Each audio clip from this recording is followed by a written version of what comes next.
Hello, citizens of the world. We are anonymous.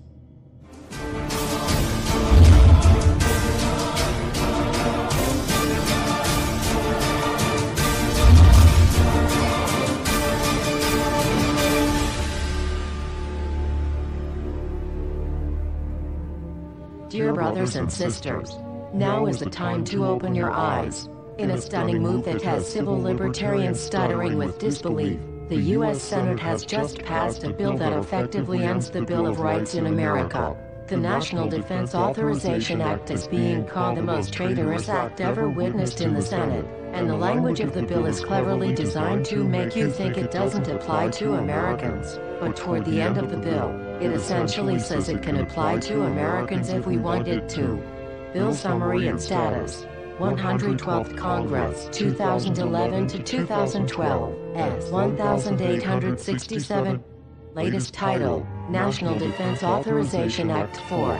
This bill, passed late last night in a 93-7 vote, declares the entire USA to be a battleground upon which U.S. military forces can operate with impunity, overriding posse comitatus and granting the military the unchecked power to arrest, detain, interrogate and even assassinate U.S. citizens with impunity. Even Wired magazine was outraged at this bill, reporting, Senate wants the military to lock you up without trial. The detention mandate to use indefinite military detention in terrorism cases isn't limited to foreigners. It's confusing, because two different sections of the bill seem to contradict each other. But in the judgment of the University of Texas Robert Chesney, a nonpartisan authority on military detention, U.S. citizens are included in the grant of detention authority. The passage of this law is nothing less than an outright declaration of war against the American people by the military-connected power elite.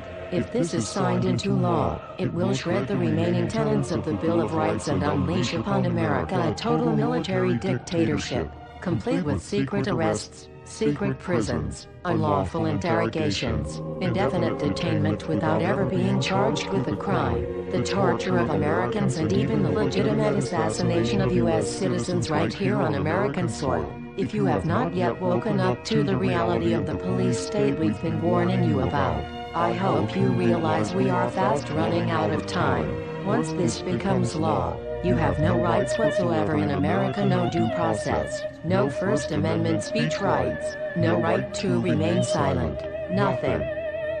The U.S. Senate does not want us to speak. I suspect even now orders are being shouted into telephones and men with guns will soon be on their way. Why? Because while the truncheon may be used in lieu of conversation, words will always retain their power. Words offer the means to meaning and for those who will listen, the enunciation of truth. And the truth is, there is something terribly wrong with this country, isn't there? Cruelty and injustice, intolerance and oppression, and where once you had the freedom to object, to think and speak as you saw fit, you now have censors and systems of surveillance coercing your conformity and soliciting your submission. How did this happen? Who's to blame? Well, certainly there are those who are more responsible than others, and they will be held accountable. But again, truth be told, if you're looking for the guilty, you need only look into a mirror. I know why you did it. I know you were afraid. Who wouldn't be?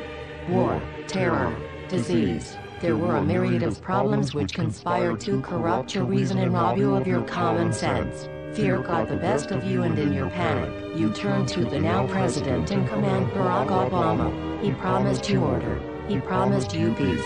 And all he demanded in return was your silent, obedient consent.